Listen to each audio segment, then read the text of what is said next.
Good morning, friends, wherever you are in the world, and welcome to today's Cichlids and Coffee. I'm so glad you're here. Today's coffee cup is courtesy of Mile High Freshwater.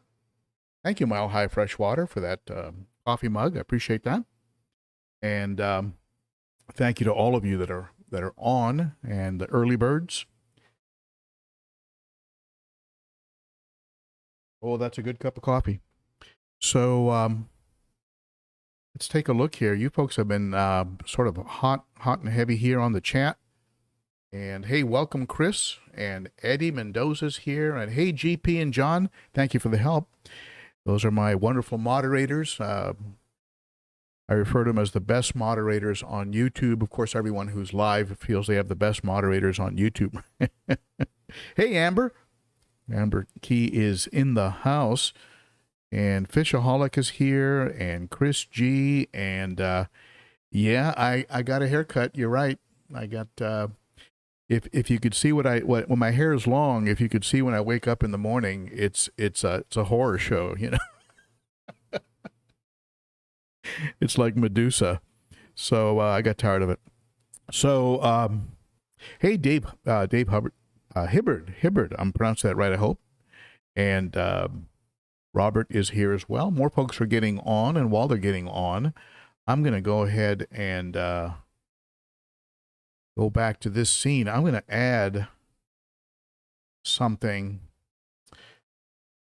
I made a video, and I will add it here so I can share it with you during today's live stream. It's a video that I actually got done and ready right at the absolute last second. I wasn't sure if I just wanted to talk about it, if I wanted to go ahead and make a video like I do sometimes, and so I decided to go ahead and make a video and to explain things to you that then we could go ahead and discuss after you watch the video about what happened here in the fish room. It was not a pleasant situation. It was one of those things that happen. And when they happen, all you can do is try and figure it out, and then what, you know, ask yourself what you learned, what you learned from it. And so let's see here. Hello, friends. Ben Ochart here. Thank you so much for tuning in. And block that for now. I'll go ahead and play it for you in a second.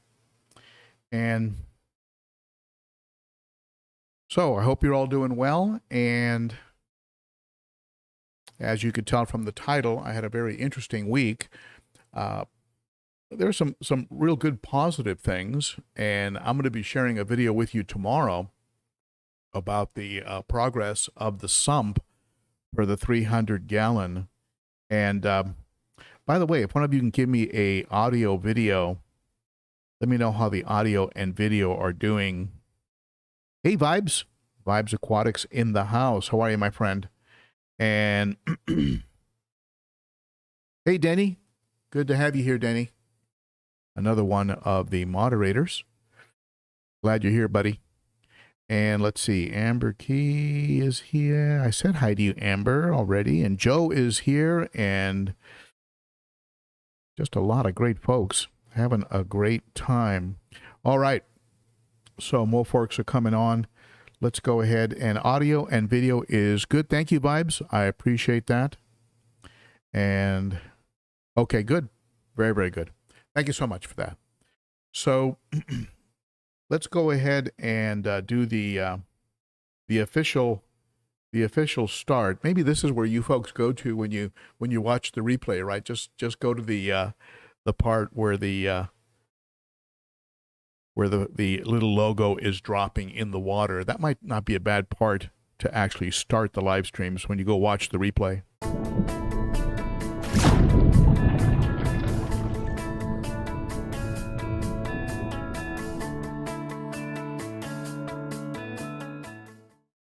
If you're new to the channel, please be sure to hit that subscribe button and the bell, and tell YouTube something good is going on here. I've had a lot of folks tell me that they're not getting notifications. and they're missing live streams, they're missing new videos. So you may want to check and make sure that YouTube hasn't, for some bizarre reason, unsubscribed you or taken off notifications. I don't know why they do that. They say that they don't. YouTube says it doesn't, but I've heard from numerous YouTubers that that they get feedback from viewers that they went and checked and they were unsubscribed or notifications were off. So please check that if you get a chance. And shout outs, of course, like I did already, to my wonderful moderators and to the Cichlids Shack. I will be there. The next live stream you see will be at 11 o'clock Pacific. That's 1 o'clock Central, 2 o'clock Eastern. And I will be coming to you from the Cichlids Shack. And I talked to James Largo yesterday, and he is like so excited. And sounds like I have a gardener outside. Anyway, he's very, very excited about what is coming up. And I thought the gardener was done. Maybe he took lunch and came back. So I have to go out there and tell him to end off. Anyway, so at any rate, we're going to be doing the live stream from there, and then I will be there able to meet and greet and say hi to all of you. And I think he's going to bring in donuts and make hamburgers and just make kind of make a party out of it. So if you're in Tempe, Arizona, come on by. It's going to be a lot of fun. And don't forget, use Shack Attack 10 when you're buying food and meds or anything else. You'll get 10% off, and use Shack Attack 15 on fish orders over 100. Now that also applies to plants and all types of fish. He's got pistos, he's got cichlids, he's got community tank fish, he's got nano fish, he's got a massive assortment of plants. He's got a lot of stuff there. So it's not just cichlids. He's thinking about changing his name to the Cichlids Shack Plus or something like that. So keep that in mind. Now, while I'm on the topic of shout outs, a very quick shout out to the Patreons, the Patreon members. We've added more Patreons, and I thank you folks for joining the Garage Gang. Garage Gang t-shirt, and I thank you folks for joining. For as little as $3 a month, you can actually help the channel to cover things like travel and all the other stuff associated with having a YouTube channel. Thank you to all of you who have done that. It's very appreciated that you've become Patreons, and there you go. No more commercials, except go to the Teespring store. And the Teespring link is at the banner of my channel if you want to pick up t-shirts and coffee mugs, and use the Amazon link if you want to visit my Amazon store and see products that I recommend. Anything you buy on Amazon will give a credit to the channel, so that's very, very cool. All right, so that's it on the commercials. No more commercials. Unless the moderators sometimes do that, right? Subscribe, hit the thumbs up. You know, the moderators, when it's coming from them, it's different, right?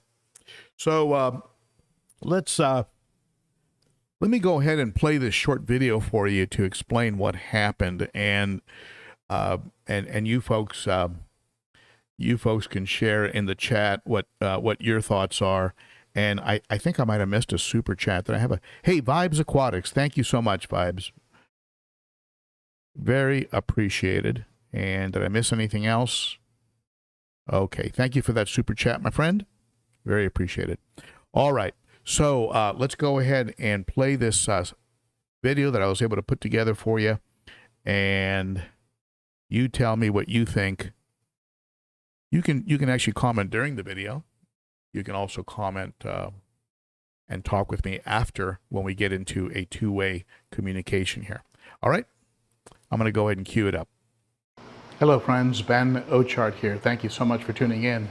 This is one of those videos that I hate to make, but I feel like I have to make.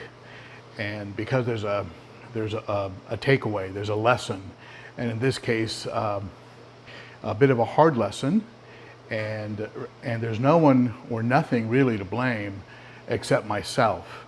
And let me just tell you what happened, and you can go ahead and tell me what you think in the comments below. Let's go ahead and do it.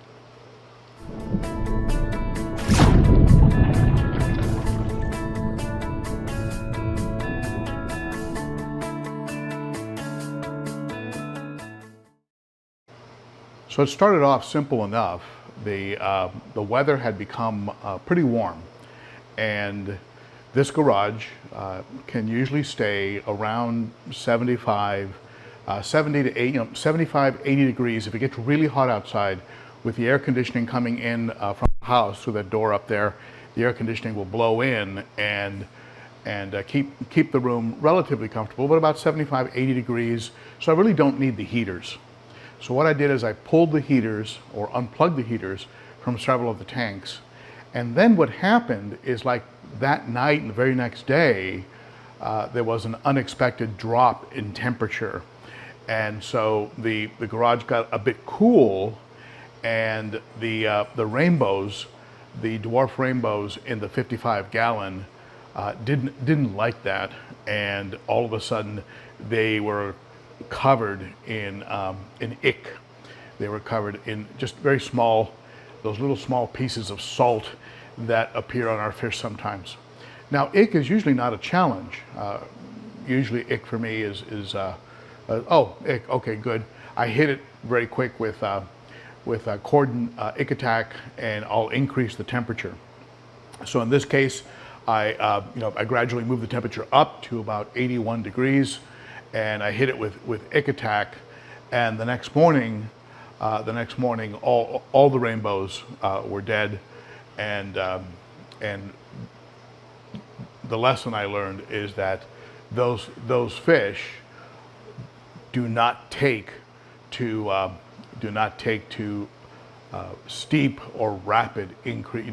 They don't like high temperatures the way you can do it with a robust, a big African cichlid, a South American cichlid. They usually can take a higher temperature and be able to handle it. A very thin, skinny dwarf rainbow was not able, and they overheated. And then what happened is the other fish started to show also signs of some distress. And so, long story short, the 55-gallon was pretty much decimated. It was pretty much decimated. One of my favorite tanks. I call it my Zen tank. It was always fun and peaceful and fun to look at, and it is just a ghost town now, with 2 electric blue Ocharas that are hiding in caves. Hopefully they make it, and a couple Jack Dempseys, a couple green tears that you would expect them to be a bit more robust, a bit tougher than other fish. Fortunately, for a variety of reasons, I had pulled out the chocolate cichlids and moved them to the 90 before all of this took place, and so they're doing fine. And I had also taken out one of the red-spotted severums who had been acting a little bit unusual, and I had put him in a 10-gallon aquarium again before all of this excitement started. So the red-spotted severum is looking like he's recovering, he's eating and active, and the chocolates are doing fine in the 90-gallon. So certainly the lesson I learned on this is a method that might have worked in the past with my African cichlids, which was hit it with some ick attack or whatever medication you might have, hit it with some medication and raise the temp, and then gradually bring the temperature back down and do a water change. And that's always worked for me in the past, gotten rid of ick without a problem. That is not a recipe for all fish. Some fish simply cannot take the low 80s as a temperature. They simply can't, their bodies can't take it. And I also feel that this particular strain of ick, it was different from ick I've seen in the past, in that it was sudden and seemed to get to almost all the fish all at once, and you know, within 24 hours, fish were dead, and within 48 hours, another group of fish died. And so, this is an ick like I've never seen before. So I don't know if strains of ick have changed over time, and I'm thinking maybe I needed something a little bit stronger than ick attack, maybe ick X, maybe something else that maybe would have hit it a bit harder. I don't know, but it's all, at this point, it's all hindsight. So focus on the positive. I'm glad the Cichlids are out of there, and they're doing great. And the red spotted severum, I'm hoping the electric blue coras make it. They're in the caves and just sort of chilling in there, but their bodies look okay, and certainly the green terrors look fine. So a tough lesson, a difficult lesson, and when the tank has completely cleaned out, has no signs anymore of disease, I'll run some carbon in there to get rid of all the any residual medication that's in there, and then I'll figure out what I want to do with that 55 gallon, because I've sort of been forced to sort of hit the reset button with that tank. So at any rate, that's what happened. And to end on a positive note, the other fish are looking great. I mean, the African cichlids and the 210 are looking really, really good and colorful. And my Mr. Mustard, the betta fish, is looking good. The 90 is doing great. The two fish in solitary confinement, the Zonatus and Skittles, are doing fine, and my community tank is also doing great. And I'm being very, very careful about cross-contamination, making sure that nets, hoses, or whenever I do anything with the contaminated tank, that I don't then just go and work in another tank. Be sure to really wash my hands and just be sure I don't get any cross-contamination, because this ick was pretty nasty, very nasty ick. So there you go, and share your comments below. And not an easy thing to talk about, but stuff like this does happen, and now I know that when I have a smaller, leaner fish, I probably will not use the temperature increase. And of course, some of you, I'm sure, will comment, "Oh, I've done it with rainbows before, no problem, blah blah blah." That's fine, but I think in the future I won't take the temperature so high if I have very thin, very lean, smaller fish. I'll only do the higher temperatures with the bigger, stronger fish, and maybe just use straight medication. Maybe use a little bit of salt, something like that. So lesson learned. Okay, maybe this will help you. If you have some ick show up in your tank, those rainbows did not like that drop in temperature after I pulled the heater, and just something I do every summer. When it starts to get hot, I simply don't need the heaters running. Just one thing I can eliminate from the equation of things that could possibly go wrong. I was obviously too quick to do that because the tank was running great, and so I just messed with it when I really didn't need to, or messed with the heaters too soon. So there you have it. That's the story, and thank you so much for listening, and we'll talk some more about it in the live stream. Thanks. Bye-bye. Well, there you go. And so never a pleasant video to make, but certainly a vital video for a variety of reasons. Of course, being on YouTube, I live sort of in my own glass aquarium. Everyone knows what's going on in my fish room. I film everything, including the messes, the stuff that's behind the tanks, the things you normally wouldn't show somebody. You see it all. If you're a Patreon, you see even more, because I go I go into the nooks and crannies. And so at some point somebody would ask, hey, what happened to the fish in that 55 gallon? And oh yeah, I forgot to tell you.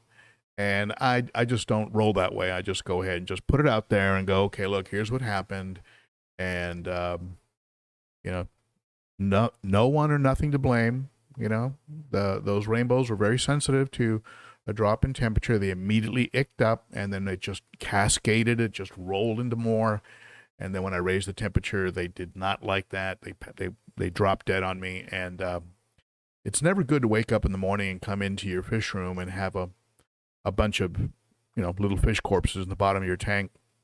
And for anyone that's kept fish for a very long period of time, they probably had some experience like that, and it's always unpleasant. But there's always a takeaway. There's always something that you learn from it, and no excuses. It is what it is. So let's see what you had to say during this. I'm going to check your chat and go back down here. Some of you were having a talk about baby formula, and don't get me started. I just think so many things are going on right now that anyway, that don't have to be going on. And I just feel that if the country was a publicly traded organization, the board of directors would be demanding some changes in management. I am Chris G. I am flying to Arizona. I will be there very early Thursday morning, going right over to the shop. And he has these very large breeding tubs. He has this state-of-the-art water change system. He has this very high-end and absolutely quiet air pump system. James has cut no corners. He has spent thousands and thousands of dollars, picked up a ton of tanks from glass cages. So I'll be getting there around 8. I fly out of here at 6 on a 6 a.m. flight. I gain an hour going that way. So at any rate, I'll be at the shop probably about 8 or 9 a.m. And we'll start checking things out, figuring out how we're going to film it. And then I'm going to provide you folks with a series of videos, both of the public area and also behind the scenes into his big breeding tub areas and things like that. I'll provide you with a variety of videos of the shack and go over some of the tech innovations that he's used. Everything from temperature and humidity control to 2 or 3 full volume of tank water turnovers per day in some of the breeding tanks. And anyway, he's got some amazing stuff going on, and I'll try and get it to you in one video, but I suspect from talking with him yesterday, I'm probably going to have 2 or maybe 3 videos that I'll be sharing with you about my time at the shack, not counting the live stream which will be going on that Saturday from Tempe, Arizona, from the Cichlids shack. All right, so let's see here. GP keeps his tank, keeps heaters in tank all year round. Yeah, there's a lot of folks that do that. I've there's probably nothing wrong with it. I mean, there's a certain lifespan to a heater, and I think doesn't Corey recommend swapping them out for new ones every couple years or something because they tend to. That's about how long they tend to go before something goes wrong. But if you have them on controllers, usually the thing that goes wrong that is very difficult, of course, is when that temperature sensor or thermostat, it sticks and fuses and it just keeps heating and heating and heating and heating, and it cooks your fish. So if you have a controller, it just cuts the power off. So that's the way to offset that. Patty, I thought about that. I thought because of the Patty Petite Tank says there are other diseases that can look like it. If you look at the the video that I played on, you can see clearly on the red spotted Severum all the little teeny specks of what look like little pieces of salt. But I did think, I said, is this something else? Because it's acting a bit more aggressive. But I have heard from other folks that maybe because of the impact of people over medicating, there are people that medicate, maybe breeders that medicate. Maybe there's a stronger strain of ick, and if the ick gets around the gills, right, the gill plates, it more or less just suffocates the fish. I mean, the fish are not going to be able to turn over, get oxygen, and so so I have heard some rumors that there is a stronger strain of ick. I haven't had to deal with ick for a very, very long time, and in the past when I have had to deal with it, I've hit it with ick attack, raised the temperature a little bit, and it was gone. It would be gone in 24 to 48. So at any rate, I went to a couple local shops here, pet supermarket, went over to Petco, and none of them had Ick X. I was looking for Ick X, something a little bit stronger. And I ended up, I did get an API ick medicine, just in case the herbal formula of Cordon Ick Attack was not strong enough. But the survivors do seem to be a bit on the mend. So I'm a little bit reluctant to switch meds. Not sure if that would have a different reaction without first maybe doing a activated carbon clean out of the tank to get the meds out and then put the new med in. So at any rate, that's sort of where I'm at this point. And Tabarak Aquatics, hey Fish Fam, I'm checking in. I'm glad you checked in. Still water is here. And also saying it doesn't mean it's ick. Stress ick usually hits fish pretty fast, can affect all. This is Eddie Mendoza. Yeah. Even though, Eddie, I'll tell you, one time when I used to keep clown loaches, one of the nice things about fish that are like scaleless type fish and things like loaches, which is why I started using Cordon Ick Attack, because it's gentle and it's okay with invertebrates and scaleless fish, things like that. But the clown loaches will show it first, so they'll be like a barometer, right, or bellwether. They'll show you that there's some ick in the tank, and then you hit it really quick when the loaches have it, and then it never even makes it to the other fish, right? You raise the temperature, hit it with the Cordon Ick Attack, and it just disappears. So at any rate, at this point, it's a matter of continuing to medicate, watching it very closely, and then making sure, very, very sure, that there's no cross-contamination. And that can be a real issue, for anyone who's had diseases in tanks, whether it's nets, hoses, siphoning hoses, even sticking your hands in one tank and then going over and doing something in another tank, or perhaps draining an infected tank into the sink and then cleaning maybe a sponge from another tank in the same sink. And there's lots of ways you can cross-contaminate. So I'm making it a point that when I do something with the contaminated 55, the infected 55, I don't do anything with any of the other tanks. And vice versa. When I'm working on the other tanks, I leave that one alone. I don't touch that one. So a lot of protocols here to keep it actually contained. Sunny Singh, do you think upgrading a 55 to a 75 is worth it? A 75 is noticeably, I mean, you've got another 20 gallons there. I mean, it's a nice, it's a nice amount of additional water. I mean, I guess it depends what reason. Are your fish getting bigger? In my mind, if you're going to make a jump and you have the space, go from a 55, go to a 125.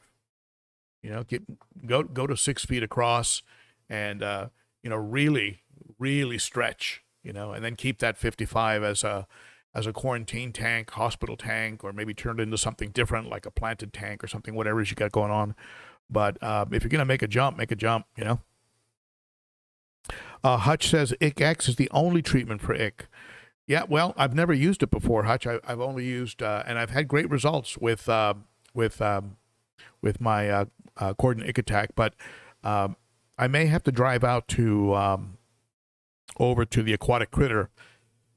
I know the aquatic critter has it. I've seen it there, so I may have to go there. But none of the local, big box stores, the Pet Supermarket, Petco, PetSmart, none of them had ICX. I'm definitely gonna get some. All right, let's see here. Stillwater, use Malicet Green instead. And I've heard Malicet Green will actually stain the silicone. Is that true? Will it actually end up staining the silicone? I don't know. I've never used it, but I've heard that. Joe, the only reason for taking them out is, again, they can malfunction. So you're just reducing the probability of a malfunction, and they do have a certain lifespan. So if you unplug them and store them for the summer, then pull them out again, you'll get a longer lifespan out of your heater. And but in light of what happened, it might have been better to leave them in there, right? Especially since they're on they're on controllers, so the chance of them overheating the tank is very minimal.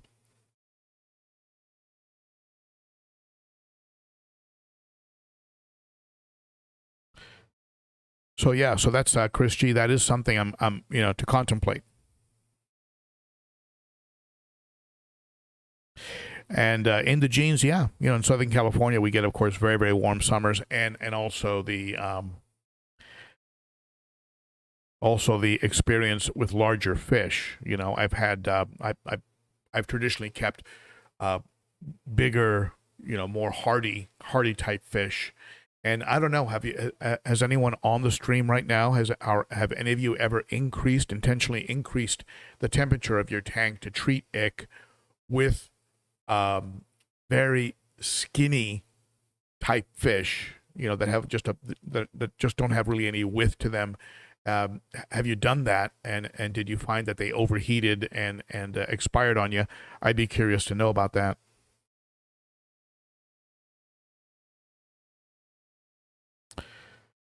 Jonathan had some problems with barbs. Yeah. Sorry about that, D from Brooklyn. Breeding flagship that I raised from fry. I hate that. Yeah. When you raise them from a little fry, you get really attached to them. You really get attached to them. They're sort of like your baby. And Gia Aquatic and Pets, thank you for that. I lost all my monsters twice. So yeah, I tell you, anyone who's had fish for a while has had an incident. Someone once told me, and I never did get that video out, about the most amazing comments I've ever heard. And spoiler alert, probably the most amazing comment I've ever heard was a person telling me they've been keeping fish for many, many years and had never had a fish die on them. And I just found that to be pretty incredible. And incredible is just a nice way of saying unbelievable. All right, so let's see. So the general consensus is, you're saying, you folks are saying, leave the heaters in all year. I get it. Yeah, I get it. Let's, buenos días desde Medellín. Santiago Achivero, señor, buenos días desde Medellín, Colombia. Un saludo su grande. Un saludo a usted, amigo. Muchas gracias por estar aquí. I've been to Colombia. I've been to Cartagena. Beautiful, beautiful. Cartagena, Colombia. All right, let's see here. Ray Barksdale says, I had a heater stick on me last week and the temperature got up to 86. Thankfully, I was home. I immediately went out and bought 3 ink birds for my 3 large tanks. I'll tell you, a lot of folks get those controllers after the fact, and you know the old saying of closing the barn door after the horse has left, right? So do yourselves a favor, folks. Go ahead and get one ahead of time. It'll save you a lot of grief. They do, unfortunately, they do malfunction over time, and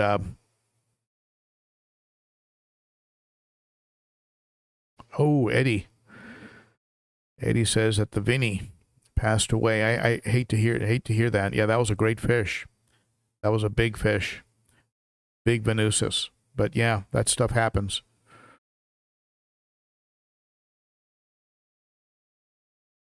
Well, you know, Bob, I think we get crazy weather fluctuations here.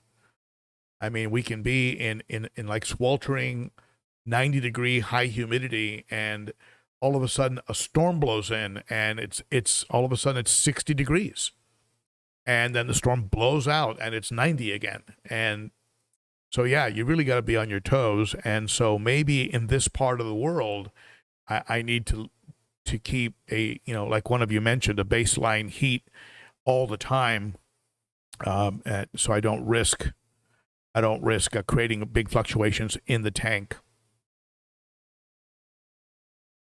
Solar King Ronnie uses garlic and salt to control parasites. Also run a UV light once a week.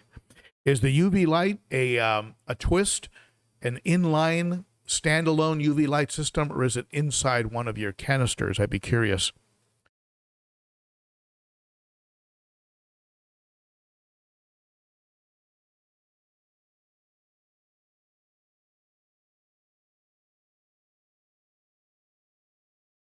Wow, Robert, that's hard. That's really hard. Vivo Sun heaters. Wow. Well, remind me not to get me one of those.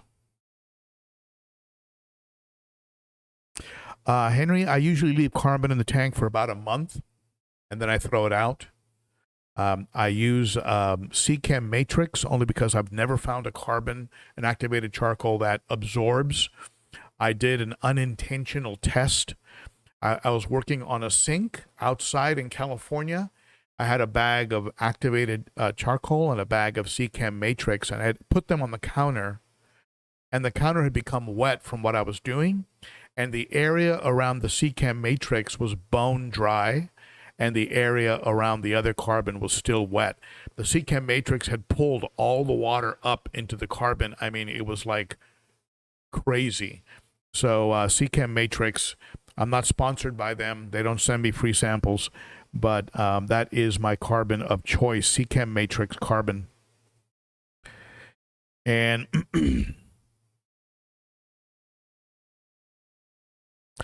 all right, let's see here. I'm going through the chat here. That's why I keep looking at the computer.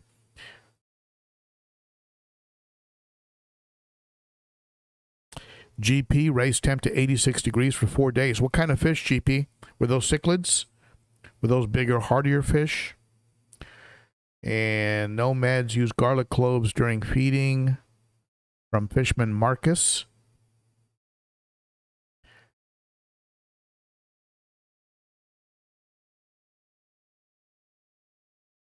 And MJS 805 race temp to 86 with clown loaches, no problem. Lost 1 of 5, but he was in bad shape when I medicated.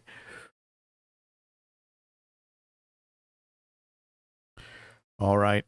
Chris G comes through with a super chat. Don't beat yourself up. I beat myself up pretty good on the morning when I found the fish, and then I said, okay, that's it. Now I need to concentrate on the positive, on the tanks that are healthy. You know, Gary, my mystery snail, is doing great. Mr. Mustard is looking good, and so I just got to concentrate on the positive. And while I'm on that topic, I want to thank a couple of folks. I want to thank my friends over at Higer. They sent me some gear.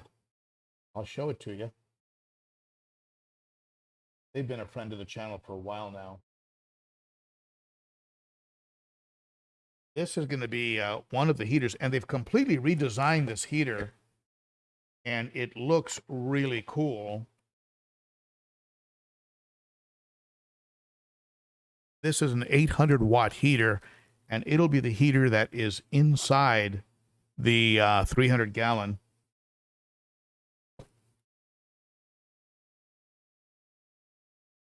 You can see that heater.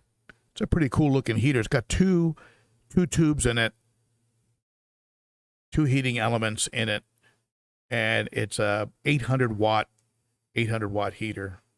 And it comes with what they call a controller. This is where all the reason they can get such powerful heaters into compact units is that they put all the controls outside. So this is your thermostat, and but it's not really a controller. I still plug the whole thing into a controller that shuts the power off if it gets up around 80. So they sent me this 800 watt. That's the one that'll go inside the tank in the 300. And then inside the sump, they sent me a small little titanium. And this unit is 500 watts. It'll go inside the sump. You can see how slender and small that is. It's about 2/3 the size of an Eheim 300 watt. And it's 500 watts. I've got one currently in the sump under the 210, and it's working perfectly. And it also comes with an outside control mechanism. But again, these are not controllers. These are just units that help you control the unit.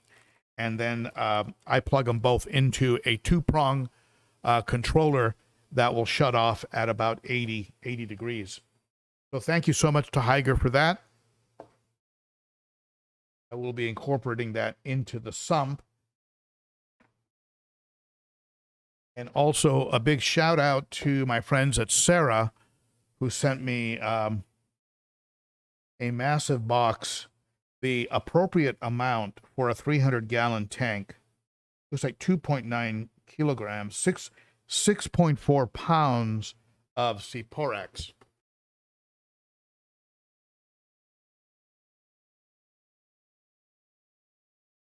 This is a very, very high-end media, and you're going to see a video tomorrow. Tomorrow there's a video on the sump. It is the I think it's the simplest sump imaginable. I'll give you a quick peek since you're kind enough to join me here on Saturday. I'll show it to you, but for all the details, tune in tomorrow. But here, take a look.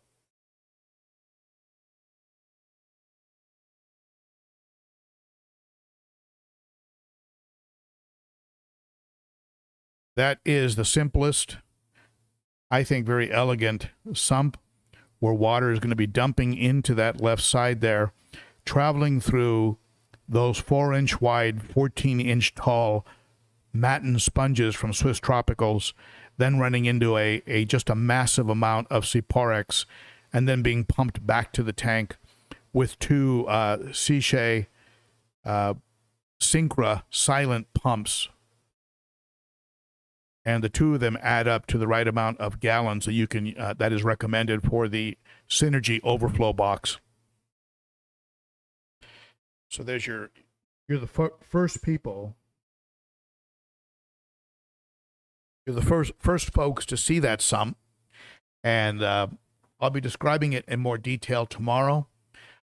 I don't think, after talking with Stephen over at Swiss Tropicals, he's a PhD. The guy knows his stuff. He told me that I don't even need socks. He's because of what I've got going on with the sponges. So I'll just run the hard pipes, the plumbing down into the water. So there'll be no splashing, no splashing sounds. It'll be going down into about 2/3 down the tank into the water. Then the water will go through that gradually. It goes from there's two coarse walls and then a medium We didn't get the fine. He said the fine can clog, and if it clogs up, a sponge that thick is very hard to clean. But we went with a couple coarse and then a medium, and then the wall of Suporax. Now, combine that with a deep substrate, right? A deep substrate plus what I've got going on in there, and I'm in about 4 to 6 months. In about 4 to 6 months, that tank is going to be rock stable, unless I pour a bottle of bleach in it or something, right? I'd have to do something very, very drastic, because it's, imagine how much beneficial bacteria can grow in those sponges and on that Suporax, and then a 3 to 6 inch substrate, right? Like a sand bed. So it's going to be it's going to be a very, very stable situation. So that sump is ready to go under the 300, and what that will allow me to do now is determine where the plumbing needs to go exactly to dump the water into the appropriate section of the sump. So then I can go ahead and glue, go ahead and cement the PVC and do the final steps that I need to so that it is completely done and ready to go. Then you have to fill the, to test everything.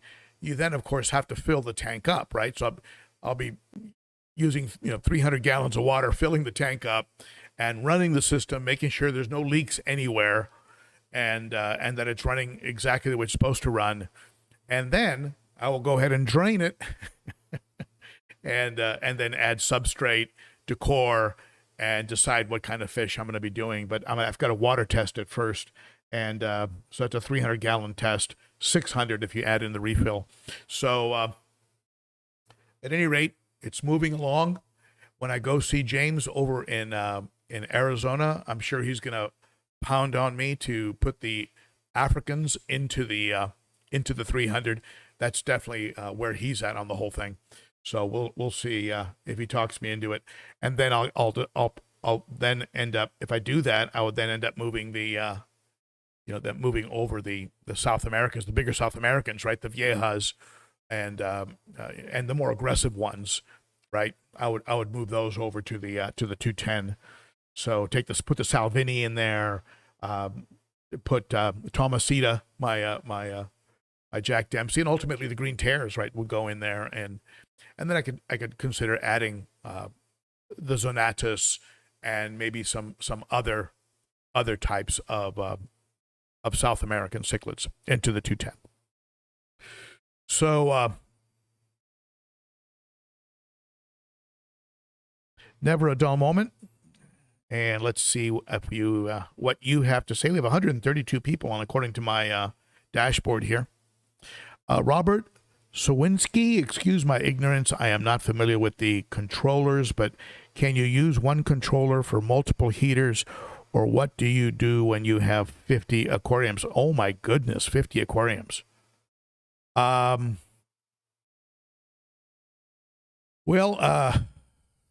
oh man, 50 aquariums, the best advice I could give you is to heat the room.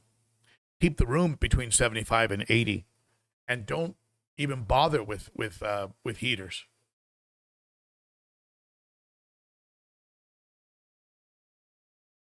Because that's expensive, man. You put that many tanks, even if you're just using like 100-watt heater, that's a lot of wattage. But to answer your question, you can order. There's certain places on the internet you can order and customize your controller, and so the controller can have two heavy duty. It's a heavy duty unit. You can have it with 2 sockets, and I got mine from Gemco.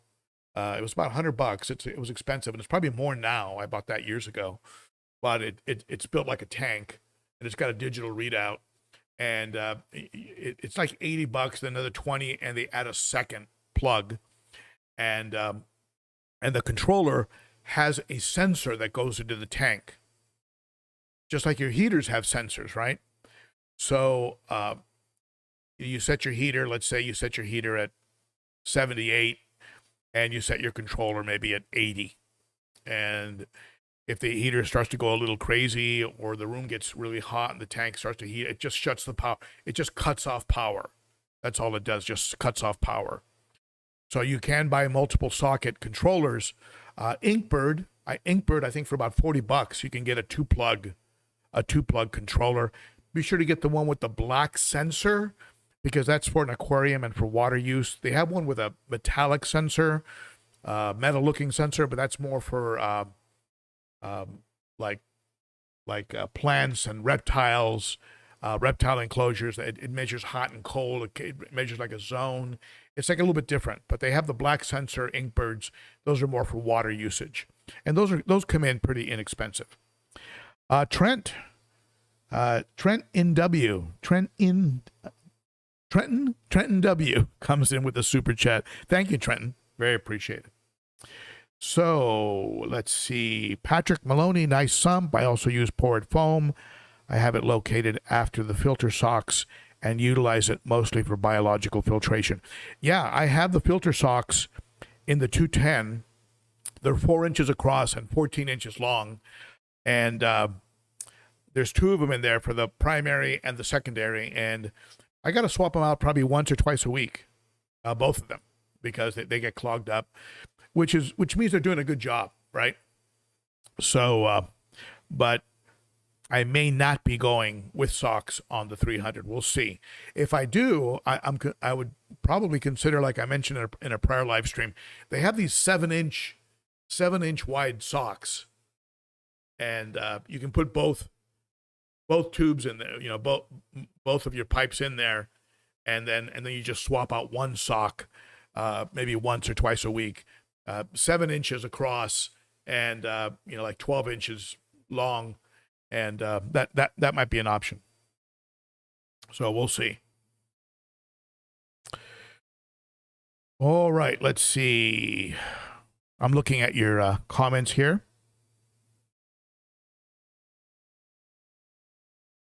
There you go, Patrick Maloney. You have one of the newer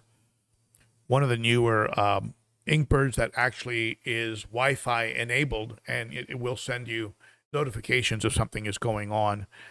And a lot of this comes from the saltwater community. The saltwater community is always pushing the envelope on technology, and then as it becomes more widespread, it trickles over to the freshwater. Right? It's like the racing, like motorcycle and automobile racing. They keep pushing the envelope, and then that technology trickles down into commercial use, and you even see it with pedal bikes, right? Suspension on mountain bikes, things of this nature. All this stuff is pulled over from the motorcycle industry, right? So, at any rate, the sump, Bob H. The sump is a 40-gallon breeder. 40-gallon breeder. I have a 29-gallon. On the 210-gallon, and it's doing great. It never overflows. One of the reasons it doesn't overflow when I turn off the pumps is because the synergy system has the gyre, the cutout teeth where the water flows in, is very high up, very, very high up. So only a small amount of water will actually come in to fill up the sump. And I have what are called one-way valves on the returns, so that stops the water from siphoning back. Plus, on the 300, the returns are going to be very near the top of the water line, creating surface agitation and breakup for oxygen, and so they're not going to siphon back, because immediately air is going to get into the line and break the siphon. So I'm not worried about that 40-gallon overflowing, and but believe me, I will be testing it quite a bit before I throw some fish in there. All right, any other questions for me? Comments? And Robert Sowinski, Gemco is great, and I think heating the room is the best option, except a discus tank. Yeah, discus, you got to keep them nice and warm, don't you? And I've heard Betta like it nice and warm too. And Eddie is asking about the the Cichlids internal filter. It is working beautifully. Let me see if I can show it to you.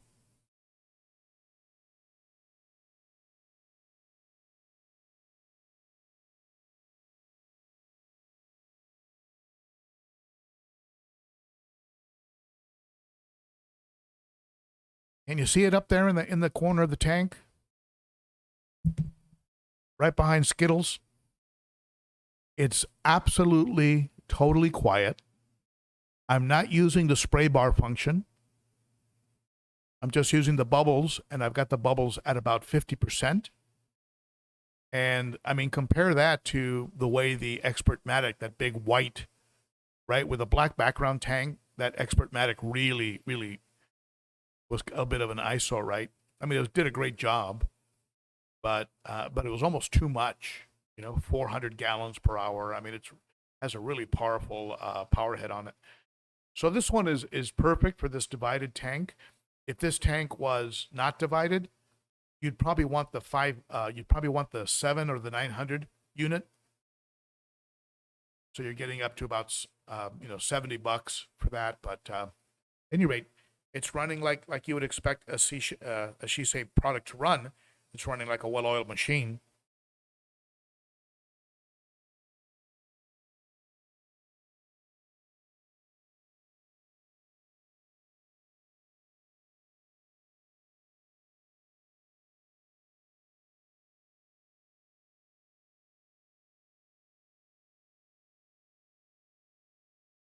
And here's what's left of that 55 gallon. That's that the wasteland I was telling you about. It's got 2 green tears in there from Brandon, the blind fish keeper. 2 of his green tears made it, and I've got a couple of the Acaras that are in the caves, and hopefully they're going to pull through. But as you can see, that tank is decimated. It's a bit of a wasteland right now, and I'm pretty sure the green tears are going to make it. Maybe I'll just raise the green tears in there. I don't know, or maybe turn that into a live planted tank, and after it's all cleaned up and healthy, maybe bring over the community fish, put the lemons in there, and turn it into a planted community. It's got the driftwood in there already, and but you can see the Expertmatics.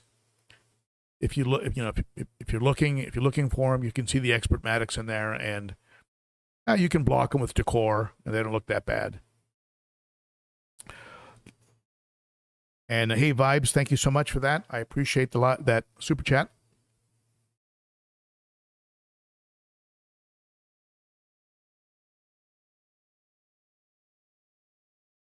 I don't think you can see the beta.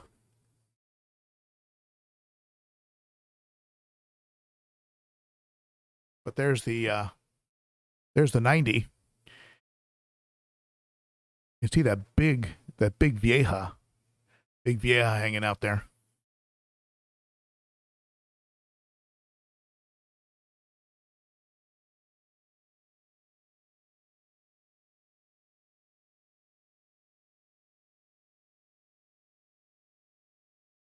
The red shoulder has gotten ginormous. He's hiding in the back corner there. Here's the Nicaragua. Geophagus. There's a AC Hecli back there. Here's one of the chocolates. And here's the Jack Dempsey.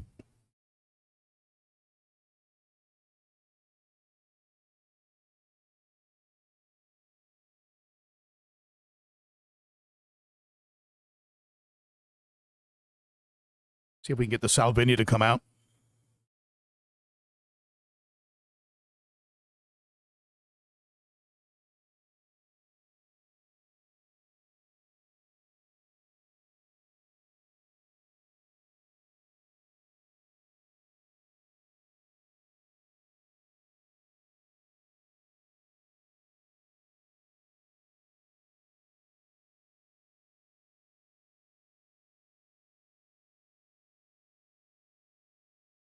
Salvinia's claimed that little cave down in the bottom center. So at any rate, there you have it. Keeping it real since 2000 and what? When did I start on YouTube? That could be the slogan. Keeping it real since 2016. Oh my goodness. Never a dull moment. Right in the middle of everything else I have going on. So at any rate, thank you so much for tuning in, my friends. You are very appreciated. Thank you so much for those that super chatted. Big shout out to my wonderful moderators and, of course, to my Patreon Garage Gang members. And you folks are the best. You rock. I will talk to you next week from Tempe, Arizona at the Cichlids Shack. Remember, it's going to be at a different time. It's going to be at 1 o'clock Eastern, 11 o'clock Pacific, and 1 o'clock Central, and 2 o'clock Eastern. So I will see you next week from the Cichlids Shack. I'll take a lot of footage, and I'll get you some great behind-the-scenes walkthroughs, and you'll really understand what life is like for somebody who is like I got off the phone with him, and he goes to the airport at 9 p.m. to pick up like 20 boxes of fish, right? Now, you don't just go pick them up and bring them back. Then comes the acclimating, the unboxing, the inspecting, the putting into the quarantine tanks, putting into, I mean, you're going to get an appreciation for what life is like for a fish shop owner. It's you're not just sitting around waiting for orders to come in and counting your money. Oh my goodness. So it'll be fun. It'll be fun. So, hey, peas and haps forever. Thank you so much for that. Coffee at the airport. Have a great trip. Thank you so much for that. And with that, I think I'll see you folks next week. And be sure to check out tomorrow's video where I break down the details of the DIY sump. And I'll be curious to get your comments on that sump. And I'm sure I'll have some folks who will come in from the saltwater community. Well, there's no place for a reactor. There's no place for my skimmer. And there's no... Hey, that's all right. I don't need none of that stuff. I might put an algae scrubber in there. If you don't know what an algae scrubber is, check out the playlist on controlling algae. But I might put an algae scrubber in the sump to harness the benefits of green algae, and also use it as a snack for the fish. All right. Thank you, my friends. You are the best. And that's it for me. Bye-bye.